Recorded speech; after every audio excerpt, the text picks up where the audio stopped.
नमस्कार, मैं हूँ रचना श्रीवास्तव। सी टाइम्स में आप सभी का बहुत बहुत स्वागत है। और सी टाइम्स के आज के इस सेगमेंट में हम आपकी मुलाकात करवाने जा रहे हैं डॉक्टर राजीव सक्सेना जी से, जो कि सीनियर डर्मेटोलॉजिस्ट हैं और कॉस्मेटोलॉजिस्ट भी हैं। त्वचा रोग विशेषज्ञ संघ मध्य प्रदेश के 2 बार सेक्रेटरी और 1 बार प्रेसिडेंट रह चुके हैं। साथ ही IMA जबलपुर ब्रांच के अध्यक्ष रहे हैं। साथ ही स्टेट लेवल पर 2 बार क्यूटीकॉन कॉन्फ्रेंस कर चुके हैं।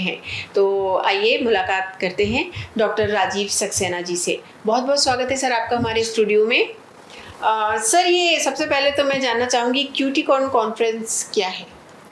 एक्चुअली हमारा जो त्वचा रोग विशेषज्ञ संघ है जी, इसकी स्टेट बॉडी और नेशनल बॉडी रहती है जी। तो नेशनल लेवल पे जो कॉन्फ्रेंस होती है उसको हम लोग डर्माकॉन बोलते हैं और स्टेट लेवल पे जो कॉन्फ्रेंस होती है उसको क्यूटीकॉन बोलते हैं। ओके। सर, अक्सर देखने में आता है कि चेहरे पर पिगमेंटेशन हो जाता है, ये क्यों होता है? इसके क्या कारण? पिगमेंटेशन आज के समय में बहुत ही कॉमनली देखे जाने वाली समस्या है। हमारे बहुत सारे पेशेंट्स उससे पीड़ित रहते हैं। जी। पिगमेंटेशन मीन्स एक असामान्य रूप से दाग धब्बों का बनना, यानी आपके अंदर जो आपकी त्वचा में बेसिकली 3 तरह की सेल्स होती हैं। जी। तो उन 3 में से एक होती है जो इम्यूनिटी पे वर्क को हैंडल करती है, दूसरी एक प्रोटेक्टिव बैरियर बनाती है और तीसरा स्किन को कलर देती है। जी। तो जो ये कलर बनाने वाली सेल्स हैं ये एबनॉर्मली एक्टिव हो जाती हैं और पिगमेंट ज़्यादा बनने लगता है और दाग धब्बे झाइयाँ जो है चेहरे पे आने लगती हैं। जी। और ये कभी कभी डिफ्यूज आती हैं, कभी कभी पैची आती हैं। इनके बहुत सारे कारण हैं।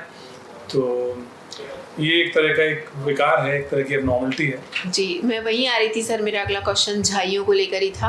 अक्सर महिलाओं में ये समस्या ज़्यादा देखने में मिलती है, तो ये क्यों होती है और इससे कैसे बचा जा सकता है? झाइयाँ सबसे ज़्यादा कॉमनली जो सबसे ज़्यादा देखे जाने वाला जो त्वचा संबंधी जो विकार है वो पिगमेंटरी डिसऑर्डर जिसको हम बोलते हैं जी। वो मेलास्मा ही है। मतलब हर 10 में से 3 से 4 महिलाएं इस बीमारी से पीड़ित होती हैं। जी, बिल्कुल। इसके बहुत सारे कारण होते हैं। सबसे ज़्यादा जो कॉमन कारण है इसमें वो फैमिलियल यानी जीन्स जेनेटिक्स, उसके बाद प्रेगनेंसी में ये अक्सर बनती हैं। जी। बहुत सारे पेशेंट्स हमारे ये कंप्लेन करते हैं कि सर प्रेगनेंसी में ये हमको 2nd या 3rd ट्राइमेस्टर में दिखना शुरू हुए और फिर उसके बाद ये परमानेंट आगे फेस पे जा ही नहीं रहे हैं। इसके अलावा ओरल कंट्रासेप्टिव पिल्स यानी गर्भनिरोधक गोलियाँ, कुछ अन्य दवाइयाँ, एंटीबायोटिक्स, कुछ पेन किलर्स, ऐसी दवाइयाँ हैं जिनका सेवन अपन कभी कभी करते रहते हैं और ये जाने अनजाने में ये भी पिगमेंटेशन यानी झाइयाँ कर सकती हैं। जी। तो हमको हमेशा जब भी हम दवाई लेते हैं तो इन चीज़ों में ज़रा सा केयरफुल रहना चाहिए। इसके अलावा कुछ हार्मोनल कारण होते हैं, कुछ मेटाबॉलिक कंडीशंस होती हैं, कुछ हार्मोन के असंतुलन होते हैं और यही कुछ कॉमन वजह हैं जिनसे झाइयाँ जिनसे होती हैं। जी। सर, क्या किसी मेडिसिन के साइड इफेक्ट के तौर पे भी हो सकती है? बिल्कुल। झाइयाँ कुछ दवाइयाँ हैं जिनमें केयरफुल रहना चाहिए और जिनमें काफ़ी पिगमेंटेशन, मेलास्मा, झाइयाँ ये देखने को मिलती हैं। सबसे कॉमनली ओरल कंट्रासेप्टिव पिल्स जो गर्भनिरोधक गोलियाँ हैं ये काफ़ी झाइयाँ करती हैं। देन कुछ एंटीबायोटिक्स, टेट्रासाइक्लिन वाला जो ग्रुप है, अक्सर ये ग्रुप दिया जाता है, जनरल बीमारियों में देते हैं, दस्त में, सामान्य बुखार में दिया जाता है, लेकिन पेशेंट कंज्यूम करता है उसको अंदाज नहीं होता कि pigmentation side by side pigmentation कर रहा है। इसके अलावा कुछ डायरेटिक्स हैं, कुछ एंटी एपिलेप्टिक दवाइयाँ हैं, यानी जो फिट्स में दी जाने वाली कुछ दवाइयों में ऐसा होता है। जी। क्लोरोकिन से में भी ये देखने को मिलता है। तो ऐसी कुछ दवाइयाँ हैं जी जिनसे पिगमेंटेशन हो सकता है। सर, आजकल सभी लोग सनस्क्रीन यूज़ करते हैं, तो ये कितना कारगर है और क्या घर के अंदर रहकर भी हमें इसका यूज़ करना चाहिए? सनस्क्रीन एक बहुत इम्पॉर्टेंट टूल है, एक बहुत इम्पॉर्टेंट मेडिसिन है। मैं कहूँगा कि ये एजिंग के लिए जो लोग कॉन्शियस हैं, जो चाहते हैं कि पिगमेंटेशन फेस पे ना आए, जो चाहते हैं कि स्किन शाइन करे, स्किन में स्पॉटलेस रहे, तो उनको सनस्क्रीन यूज़ करना चाहिए जी। ना केवल झाइयाँ, पिगमेंटेशन, इसके अलावा एजिंग को भी डिले करता है। तो अगर जो लोग बहुत जल्दी अर्ली एज से स्टार्ट कर देते हैं, सनस्क्रीन का प्रयोग करते हैं, प्रॉपर मेटिकुलस उसका यूज़ करना जानते हैं, वो निसंदेह अपनी स्किन को एक यूथफुल अपीयरेंस और एक स्पॉटलेस स्किन लंबे समय तक रख पाते हैं। जी। और उनका जो एज है, मतलब वो एक एंटी एजिंग का काम करता है। तो मैं तो रिकमेंड करता हूँ कि जब भी सनस्क्रीन का प्रॉपर उपयोग करें, और सनस्क्रीन के उपयोग करने के भी कुछ स्पेशल सावधानियां हैं, जैसे बाहर निकलने से 15 से 20 मिनट पहले सनस्क्रीन का उपयोग करना चाहिए, और हर 2 से ढाई घंटे बाद सनस्क्रीन दोबारा लगाना चाहिए, क्योंकि सनस्क्रीन का असर ऐसा नहीं होता कि एक बार सुबह लगाए तो शाम तक आपको सन प्रोटेक्शन दे रहा है। इसके अलावा अगर आप अपहिल जा रहे हैं, पहाड़ों में जा रहे हैं, इंटेंस अल्ट्रावायलेट रेज हैं, वहाँ आपको और फ्रीक्वेंट लगाना चाहिए। अगर आप पानी के पास जा रहे हैं, जैसे रिवर या सी या बीचेस के पास जा रहे हैं, तो आपको और फ्रीक्वेंट लगाना चाहिए। अगर आप स्विमिंग करते हैं तो स्विमिंग में जाने मतलब पूल में जाने के पहले लगाएं और निकलते ही तुरंत लगाएं। इससे क्या होगा, पिगमेंटेशन वाली प्रॉब्लम्स आपकी बहुत हद तक दूर हो जाएगी। आप ये भी बताइए कि क्या घर के अंदर भी हमें लगा के रखना चाहिए? जी हाँ, क्योंकि कुछ अब जो बाद में जो रिसर्चेस हुई उनमें ये देखा गया कि जो इंफ्रारेड रेज आती हैं, जो अपनी विजिबल लाइट्स और ये अपने घर के अंदर लाइट्स यूज होती हैं, even for that matter laptop से जो रेज आती हैं, इनसे भी कुछ हद तक थोड़ा थोड़ा पिगमेंटेशन होता है। तो अगर हम लंबे समय तक लैपटॉप के सामने बैठ रहे हैं, अगर हम इंटेंस लाइट के नीचे बहुत लंबे समय तक हैं, तो बेहतर होगा कि हम सनस्क्रीन का उपयोग करें। जी सर, मेरा अगला क्वेश्चन ये है कि लेज़र ट्रीटमेंट क्या है और ये कितना सेफ है? देखिए, लेज़र ट्रीटमेंट अभी अत्याधुनिक एक विधा है, एक लेटेस्ट टेक्नोलॉजी है, जिससे हम बहुत सारी स्किन की बीमारियों को और बहुत सारी हम कॉस्मेटोलॉजी से रिलेटेड समस्याओं को दूर कर रहे हैं। जैसे कि अवांछित बाल होते हैं, उसमें बहुत बढ़िया रोल है, बहुत इफेक्टिव है ये डिवाइस। इसके बाद अगर बात करें अनवांटेड हेयर की, अवांछित बाल की, तो उसके लिए भी बहुत बढ़िया काम करती है। इसके अलावा अगर चेहरा जैसे कई लोगों का रेड हो जाता है, कुछ लोगों को बहुत ज़्यादा एक्नी आते हैं जो दवाइयों से कंट्रोल नहीं होते, लोग परेशान होते हैं, उनके लिए इंटेंस पल्स लाइट जैसी एक डिवाइस है, एक लेज़र है जो बहुत कारगर सिद्ध होता है। तो मैं तो ये बोलूँगा कि IPL हुआ, लेज़र हुआ, ये सब चीज़ें यहाँ पर क्रांतिकारी एडवांसमेंट्स हैं in the field of dermatology and cosmetology. तो ये क्या कॉस्टली होता है या नहीं? ऐसा बहुत कॉस्टली नहीं होता। अगर अपन देखें, अगर अपन अवांछित बालों की समस्याओं पर जाएं, तो हमको हर दिन अगर हम वैक्सिंग, प्लकिंग और थ्रेडिंग करते हैं, मान लिया ये टेम्परेरी मेथड्स होती हैं जिनसे आपको महीने में 2 से 3 बार तो ये कराना ही पड़ेगा, बिल्कुल, और आप जिंदगी भर कराएंगे। तो अगर उस अमाउंट को अगर आप कैलकुलेट करें, तो उसकी तुलना में 10 या 12 सेटिंग में हेयर से आप मुक्ति पा जाते हैं, अनवांटेड हेयर से, लेजर से। तो अगर तुलनात्मक रूप से देखा जाए, तो जो समय जो टाइम डिवोट करते हैं, कितने बार आपको पार्लर जाना पड़ता है, और उसमें कई बार इन्फेक्शंस हो जाते हैं, कई बार उनके साइड इफेक्ट्स हो जाते हैं, दाग धब्बे आ जाते हैं, तो इन्फेक्शंस होते हैं। तो उन सब चीज़ों को तुलनात्मक अध्ययन किया जाए तो लेज़र एक बहुत ही किफ़ायती mode of treatment, modality of treatment. बिल्कुल। ये बताइए कि स्किन पर अक्सर रेड स्पॉट हो जाते हैं, तो जिसे शीत भी बोलते हैं बोलचाल की भाषा में, ये क्यों होता है और क्या ये घरेलू इलाज इसके लिए सफिशिएंट है कि डॉक्टर के पास ही जाना होता है? देखिए, इसको जो आप पूछ रहे हैं, ये मेरे ख्याल से अर्टिकुलेरिया के बारे में आप पूछ रहे हैं, या आम भाषा में इसको शीत या ददोरे बोलते हैं। जी बिल्कुल। ये बहुत कॉमनली देखा जाता है। देखा ये गया कि 50% केसेस में कोई कॉज नहीं होता। जैसे ये प्रोसेस एंट्री करती है, वैसे ये बॉडी छोड़ती भी है। जी। ये कहो तो एक एविल में ठीक हो जाएगा, कभी कभी 7-8 साल 10-10 साल लग जाते हैं। कारणों में सबसे ज़्यादा 50% कॉज में 50% देखा जाए तो उनमें कोई कॉज डिटेक्ट नहीं होता, और बाकी बचे 50% में कोई इन्फेक्शन है, अगर बॉडी के अंदर डेंटल कैरीज हैं, अगर ENT में ईयर नोज थ्रोट में कोई इन्फेक्शन है, यूरिनरी ट्रैक्ट में कोई प्रॉब्लम है, पेट खराब है, लूज मोशन है, या दस्त है, या आँव जा रही है, या कुछ ऐसे इन्फेक्शन बॉडी में है, तब ये देखा जाता है। इसके अलावा कुछ ऑटो इम्यून बीमारियों में इसको देखने को मिलता है।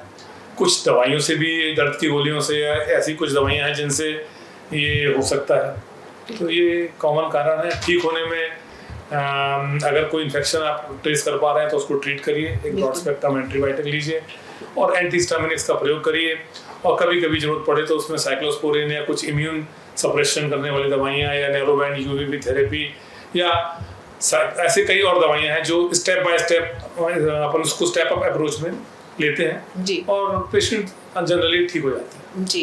अब हम हेयर के ऊपर आते हैं सर। तो ये बताइए कि हेयर लॉस आम समस्या है, आजकल सभी में देखने को मिलती है, तो इसकी वजह क्या है? क्या हेरिडिटी की वजह से भी होता है ये? देखिए, हेयर लॉस के बहुत सारे कारण हैं। मैं यहाँ बात करना चाहूँगा क्योंकि अपने पास कुछ टाइम कंस्ट्रेंट्स हैं, तो मैं कॉमन हेयर लॉस की कंडीशंस के बारे में बात करना चाहूँगा।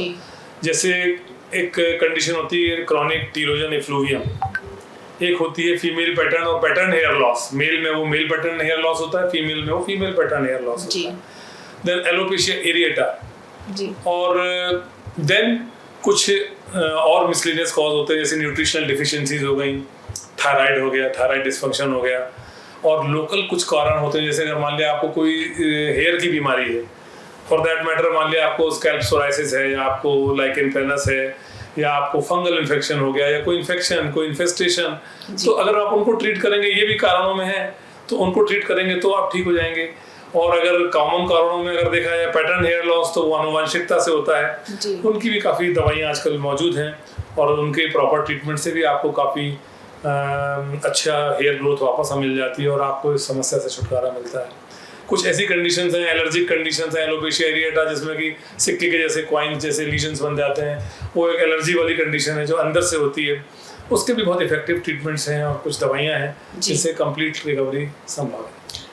एक कॉमन सा सवाल सबके मन में होता है कि पहले कहते थे कि ऑयलिंग हेयर के लिए बहुत अच्छी होती है, आजकल कुछ लोग कहते हैं कि ऑयलिंग करो और तुरंत हेयर वॉश कर लो, उसको ज़्यादा देर नहीं रखना, तो क्या मेथड सही है? देखिए, ऑयलिंग के बारे में कोई यूनिफॉर्म रूल नहीं है जी।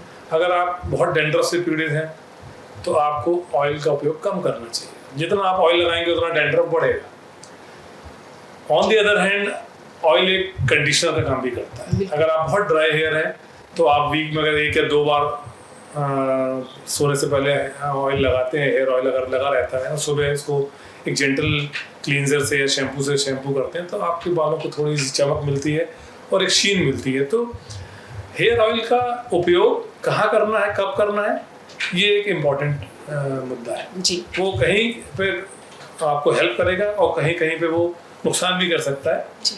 पर वो depending on the situations and various conditions. Sir, hair transplant जो है वो कितना कारगर है? देखिए, आजकल पैटर्न हेयर लॉस बहुत ज़्यादा बढ़ गया है।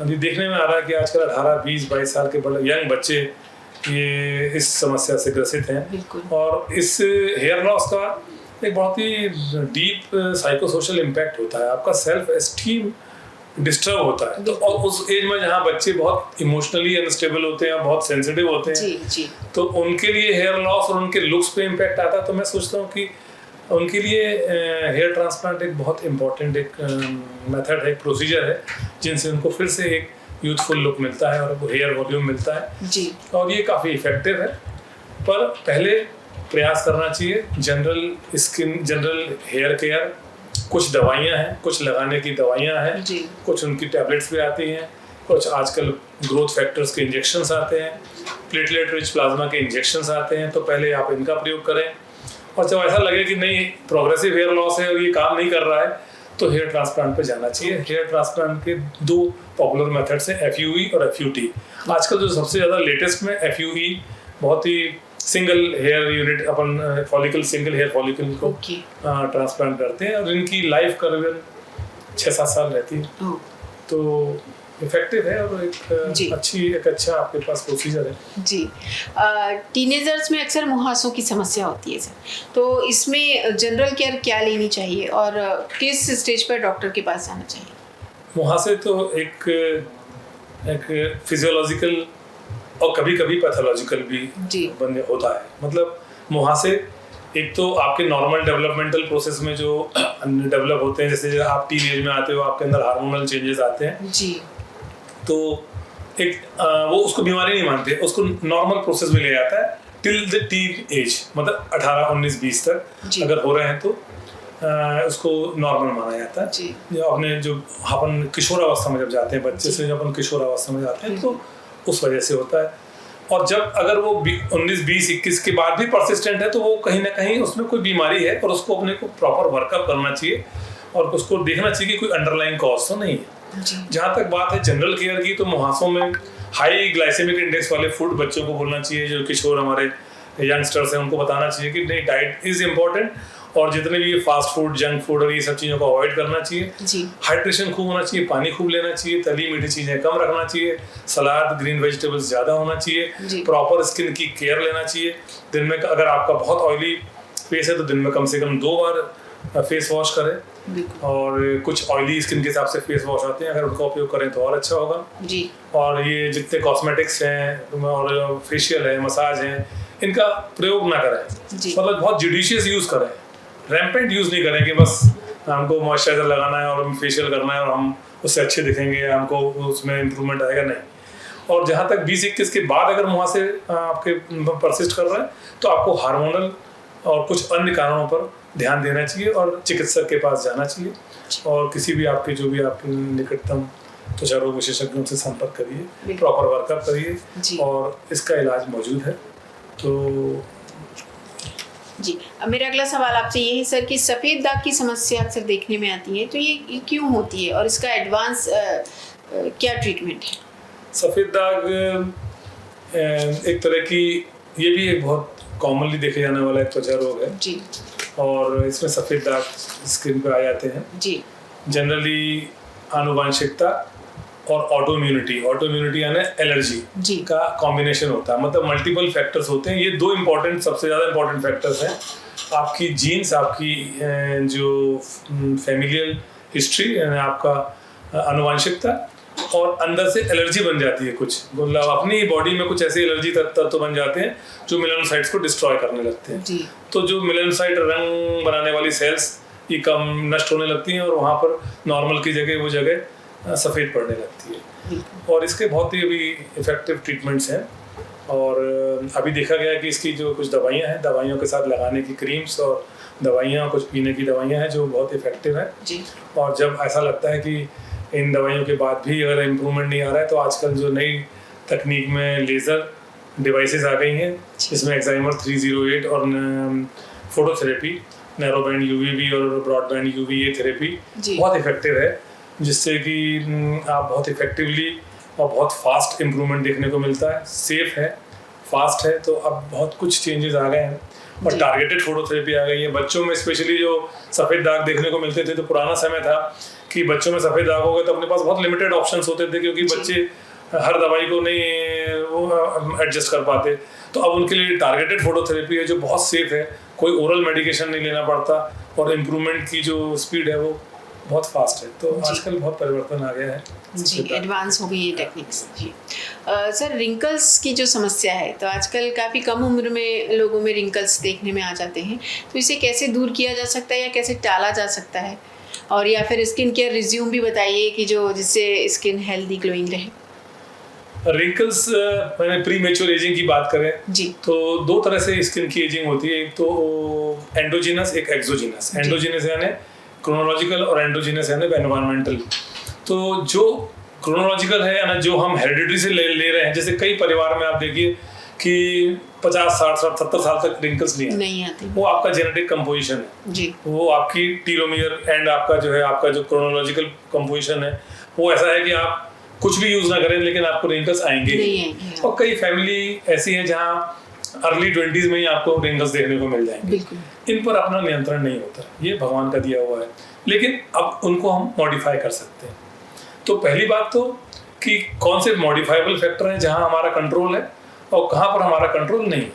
हमारा कंट्रोल है बाहरी फैक्टर्स पे। बिल्कुल, बाहरी फैक्टर्स जो हमारी स्किन की एजिंग करते हैं, उनमें धूप, ultraviolet rays, stress, pollution, proper diet और स्मोकिंग, एडिक्शंस, ये हमारे हाथ में है जी। इनको अगर हम मॉडिफाई करें तो हम बहुत हद तक एजिंग प्रोसेस को पोस्टपोन कर सकते हैं। एजिंग प्रोसेस यानी स्किन सैग करना, लूज होना, लटकना, रिंकल्स आना, पिगमेंटेशन आना, तो ये सारे स्किन के क्यूटेनियस चेंजेस हैं, स्किन में आते हैं जी। तो ये हम एक्सटर्नल फैक्टर, मतलब जो हमारे हाथ में है कि हम बाहर निकलें तो कम से कम निकलें। पीक टाइम है हमारा 11 AM to 1 PM, अवॉइड करें। जहाँ ज़रूरी हो सनस्क्रीन लगा के जाएं, 2 घंटे 2.5 घंटे पे सनस्क्रीन लगाएं। हाइड्रेशन करें, खूब पानी पीजिए, पानी की मात्रा अच्छी होना चाहिए। ग्रीन वेजिटेबल्स लें, सीजनल फ्रूट्स लें, ये आपके एंटीऑक्सीडेंट्स का काम करेंगे, क्योंकि जितने भी ये फ्री रेडिकल होते हैं जो स्ट्रेस से, पॉल्यूशन से आते हैं, ये हमारी एजिंग प्रोसेस को बढ़ाते हैं। तो हम एंटीऑक्सीडेंट्स लें, फ्रूट्स में, डाइट्स में कुछ एंटीऑक्सीडेंट्स की दवाइयाँ भी आती हैं, न्यूट्रास्यूटिकल्स जिनको हम ले सकते हैं। तो ये सब चीज़ें हैं जो हम एक जनरल केयर में ले सकते हैं। जहाँ तक बात है कि केयर यानी अपने को स्किन केयर क्या लेना चाहिए, तो जैसे आप टीन एज में हैं, आप अर्ली एज में हैं, यहाँ से आप अलर्ट हो जाइए। यहाँ से हम अपने स्किन के फ्यूचर को प्लान करें कि हमको क्या करना चाहिए, हम कैसे यूथफुल दिखें, हम 60 साल में भी मतलब हमारी स्किन यूथफुल रहे। उसके लिए हम प्रॉपर क्लींजर यूज करें, उसके लिए हम स्ट्रेस रिलीविंग, अगर स्ट्रेस आपकी लाइफ में है तो स्ट्रेस रिलीविंग फैक्टर जो प्रोसीजर्स होते हैं जैसे योगा है, मेडिटेशन है, इनको अडॉप्ट करें। उसके बाद हम पानी के ऊपर मतलब जरा वर्कअप करें, प्रॉपर हाइड्रेशन, 10 से 15 ग्लास पानी हमको पीना है। हमारा टर्गर प्रेशर, हमारा स्किन का प्रेशर अच्छा बना रहना चाहिए, तो हाइड्रेशन इज़ वेरी इंपॉर्टेंट। हम जंक फूड को अवॉइड करें, जिसमें high carbohydrate, high fat diet हम अवॉइड करें, high protein plus vegetables, green vegetables, salad, इन सब चीज़ों को लें। तो ये आपके टीन एज से, अर्ली एज से आप इसको स्टार्ट करेंगे तो आप इसके परिणाम देखेंगे। Cleanser, be very careful about the cleansers, soft gentle cleansers लें, हार्श क्लींजर्स नहीं होना चाहिए। इसके बाद सनस्क्रीन तो मैंने बता ही दिया कि प्रॉपर यूज आप अर्ली 20 से स्टार्ट कर दीजिए। तो ये सावधानियां हो गई। इसके बाद हमारे कुछ ऐसी चीजें होती है जो हम मिड 30 से हमको स्टार्ट कर देना, जैसे रेटिनॉल क्रीम हो गई, हाइलुरोनिक एसिड वाली क्रीम हो गई, विटामिन सी के सीरम हो गए, ये हम 30-35 के वजह से हमको रात को स्टार्ट कर देना चाहिए। तो डे टाइम सनस्क्रीन, रात में हमारी night repair creams, night serums, ये अगर हम अपनी स्किन केयर रिजीम में लेंगे, अर्ली ले लेंगे, तो हमारे टूट फूट जो होती है ये रिपेयर होगी। तो हमारे कोलेजन है, हमारा इलास्टिन है, हमारे स्किन का जो सपोर्टिंग वो है, वो जब वो डिस्टर्ब नहीं होगा तो सैग नहीं करेगी स्किन, रिंकल नहीं आएंगे और लंबे समय तक हम अपनी स्किन को यूथफुल रख पाएंगे। बिल्कुल। ये बताइए कि बोटॉक्स ट्रीटमेंट आजकल बड़ा आ रहा है, फिल्म इंडस्ट्री में भी लोगों को देखें या कई लोग इसका यूज़ कर रहे हैं, तो ये कितना सेफ है? बोटॉक्स एक बहुत ही क्रांतिकारी एक एस्थेटिक प्रोसीजर है जो आपकी एजिंग को हाइड करता है, आपको एक यूथफुल लुक देता है। क्योंकि आजकल बहुत सारे ऐसे केसेस देखने को मिलते हैं कि अगर अब मैं पहले इसके पहले कि मैं आगे जाऊँ, मैं दो चीज़ बताता हूँ। रिंकल्स भी दो तरह के होते हैं, डायनामिक रिंकल्स और स्टैटिक रिंकल्स। अर्ली एज में डायनामिक रिंकल्स आते हैं, जिन्हें आपके जैसे आपका एक्सप्रेशंस, जैसे आप हंस रहे हैं या आपको स्माइल है या आपका कोई वाव इफेक्ट है या आपको कोई सरप्राइज है, तो जो एक्सप्रेशंस आते हैं तब ओनली, अगर तब रिंकल्स आ रहे हैं, जैसे फोरहेड पे रिंकल्स आ गए आपको ने, या आपको अराउंड द आईज आ रहा है, अराउंड द माउथ आ रहा है, आप गुस्से में हैं तो लाइंस आ गई, आप हंस रहे हैं तो लाइंस आ गई, तो ये अर्ली रिंकल्स होती है, अर्ली स्टेज ऑफ रिंकल्स होती है जो ट्रीटेबल होती है और बहुत अच्छा रिजल्ट मिलता है। एक होती है कि जो स्टैटिक हो गई कि आप कुछ नहीं बोल रहे हैं, आपको कोई एक्सप्रेशन है नहीं है तो भी वो रिंकल्स फेस पे है, ये एडवांस स्टेज होती है, यहाँ पर बहुत अच्छे रिजल्ट्स नहीं आ पाते। तो मेरा एक अपील है कि वहाँ तक वेट ना करें कि वहाँ जहाँ तक स्टैटिक रिंकल्स बन जाएं, इसके बाद हम कितनी भी अच्छी चीज़ों को अडॉप्ट करेंगे हमको वो रिजल्ट्स नहीं मिलेंगे।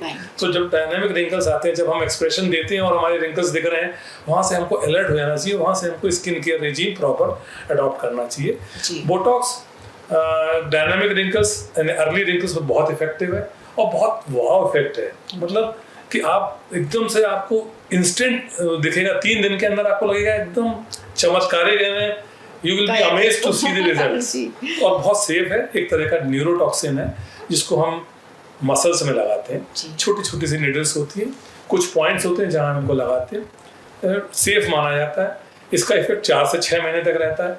अब जैसे जैसे आप इसको लगवाते जाते हैं सब्सिक्वेंटली तो उसका इफेक्ट भी प्रोलॉन्ग होता है। साइड इफेक्ट में मैं कहूँ कि अगर आप एक्सपर्ट हैंड्स में जा रहे हैं तो नेग्लिजिबल साइड इफेक्ट्स हैं, और जो आप एक्सपेक्ट करते हैं यानी जो मतलब अमेजिंग रिजल्ट्स हैं, तो मैं सोचता हूँ जो लोग अफोर्ड कर सकते हैं और जो अर्ली रिंकल फॉर्मेशन जिनको हो रहा है 30s में, जिनको ये चीज़ें स्टार्ट हो गई हैं, 40s में हो गई हैं, उनको इसका उपयोग करना चाहिए और उस अपनी लाइफ को मैक्सिमाइज करना चाहिए, मतलब अपने यूथ को और अपने। तो ये मतलब लॉन्ग लास्टिंग होता है यानी काफी टाइम तक रहता है या फिर 4 to 6 मंथ रहता है, मतलब फिर दोबारा लेकिन 4 to 6 मंथ में आप इमेजिन करिए कि आपकी स्किन मान लिया 50 साल की दिख रही है जी, और आपने 6 महीने के लिए अगर आप 35 या 30 साल के दिख रहे हैं तो व्हाट एल्स यू वांट। अगर हमें 6 महीने के लिए भी एक एज के बाद, तो अगर हमें पुराने 10 साल पहले भी हम पहुंच गए, कुछ समय के लिए पहुंचे और अगर हम अफोर्डेबल हैं तो why not to enjoy that status. पर जैसे मेडिसिन के साइड इफेक्ट होते हैं, तो क्या इसका भी कोई साइड इफेक्ट?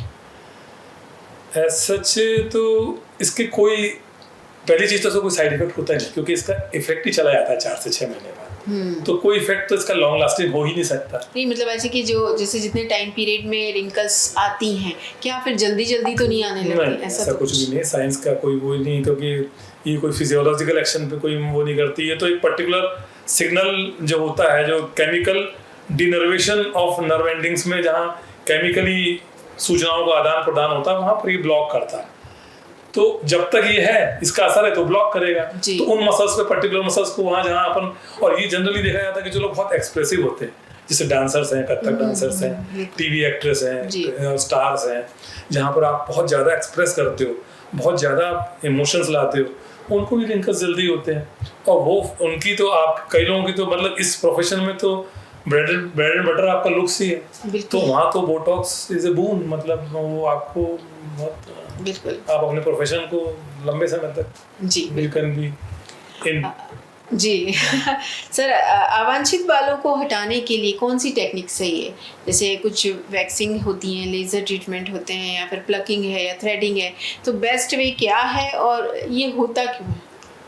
अवांछित बाल काफ़ी कुछ तो मतलब रेशियल, कुछ फैमिलीज में बहुत कॉमनली देखा जाता है, जैसे पंजाबीज एंड सिंधीज में नॉर्मली वो हेयर ही होते हैं। वो उनकी रेस, उनकी जातिगत वो है, तो उनमें कोई कारण नहीं होता, कोई बीमारी नहीं होती।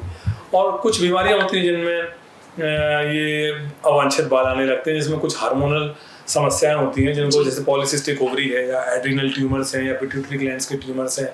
कुछ दवाइयाँ होती हैं जिनके साइड इफेक्ट्स होते हैं, जैसे स्टेरॉइड है, जैसे साइक्लोस्पोरिन है, ऐसी कुछ दवाइयाँ हैं जिनसे अवांछित बाल आते हैं। और कुछ ये हार्मोनल समस्या है, और कुछ रेशियल कंडीशंस होती हैं, स्पेशली कुछ जातियों में ज़्यादा देखने को मिलता है।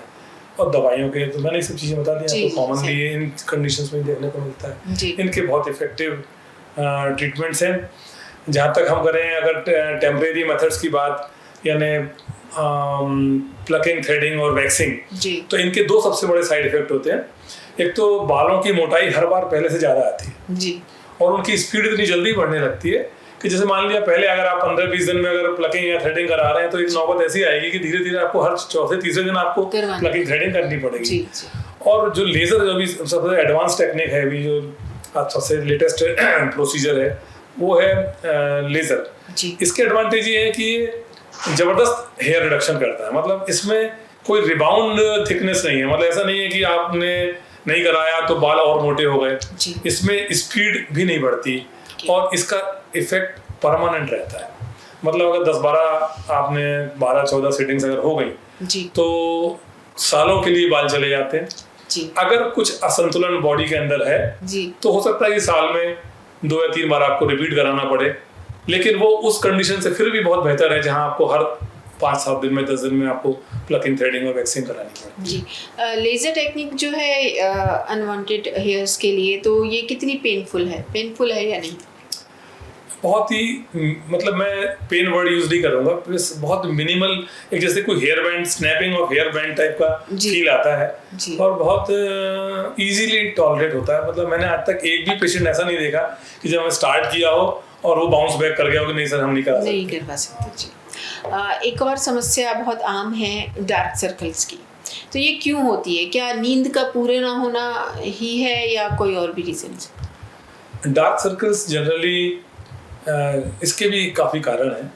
कुछ लोगों में चेहरे की बनावट और जो अपना आई ऑर्बिट होता है, आँख का जो वो सॉकेट होता है, जो जिसमें आँखें स्थित होती हैं, कुछ लोगों की डीप होती हैं, कुछ लोगों में वो टिंडल इफेक्ट आता है, कुछ ऑप्टिकल इफेक्ट रहता है। जैसे अगर वो ऊपर की तरफ देखेंगे तो उनको वो बिल्कुल नहीं दिखेंगे, अगर वो थोड़ा नीचे करके देखेंगे तो वो शेडो उनकी ऊपर की सॉकेट की शेडो ही दिखती है। तो कुछ स्ट्रक्चरल वेरिएशन, कुछ जेनेटिक वेरिएशन देखने को मिलता है। इसके अलावा स्ट्रेस हो गया, मानसिक तनाव हो गया, कुछ हार्मोनल समस्याएं हो गई, जैसे थायराइड में बहुत अंडर आई डार्क सर्कल देखने को मिलता है।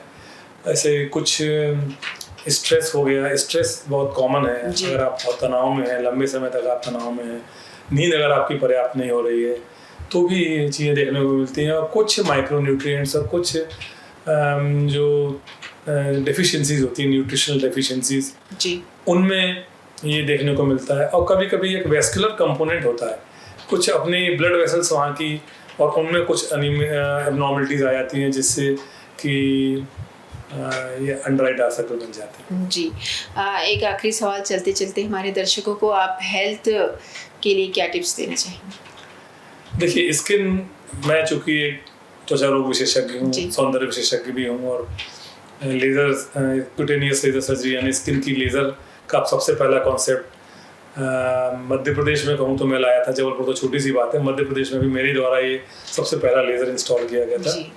तो मैं लेज़र में काफ़ी काम कर रहा हूँ अभी। स्किन एक बहुत बड़ा ऑर्गन है। आप जैसे देखें, अगर kidney, liver, heart, of course ये महत्वपूर्ण ऑर्गन है, पर सरफेस एरिया वाइज देखा जाए तो सबसे बड़ा ऑर्गन स्किन है। और ये आपके आत्मविश्वास, आपके लुक्स, आपके साइको सोशल बिहेवियर को बहुत डीप इम्पैक्ट डालता है। तो इसकी बहुत दिल से केयर ले, इसकी बहुत अच्छे से सावधानी से केयर ले। और एक सलाह मैं दूंगा स्पेशली यंगस्टर्स को, और कि आपकी स्किन का भविष्य आपके हाथ में है। Start building it on in a right frame of time. एक परफेक्ट स्किन केयर, एक अच्छा रेजिम, एक प्रॉपर न्यूट्रास्यूटिकल्स का समावेश, और एक अच्छी दिनचर्या, इन सबको साथ में ले। प्रॉपर एक skin cleansing regime, skin care products, एक प्रॉपर व्हाट डूज मतलब व्हाट नॉट टू डू और what to dos and don'ts, इनके बारे में केयरफुल रहिए। बालों की केयर स्पेशली लीजिए, परमिंग, स्टाइलिंग, ये जेल्स और ये हीटिंग देना, ये सब अवॉइड करिए। और अपनी स्किन को जेंटली, उसको रिस्पेक्ट करिए, उसकी केयर लीजिए। तो ये आपकी केयर लेगी और आप लंबे समय तक चमकते दमकते रहेंगे। बिल्कुल, बहुत अच्छी जानकारियाँ दी आपने। बहुत बहुत शुक्रिया आपका हमारे स्टूडियो में आने के लिए और इतनी महत्वपूर्ण जानकारी हमारे दर्शकों तक पहुंचाने के लिए। तो ये थे डॉक्टर राजीव सक्सेना जी, जिन्होंने बहुत ही कामगार बातें हमें बताई और हमारे डेली रूटीन में हमें किस तरह का रिज्यूम फॉलो करना चाहिए, वो सारी जानकारियाँ हमें दी। उम्मीद करते हैं कि आप इससे ज़रूर लाभ उठाएंगे। तो इसी तरह और भी महत्वपूर्ण मुद्दे लेकर हम आते रहेंगे। देखते रहिए सी टाइम्स। नमस्कार।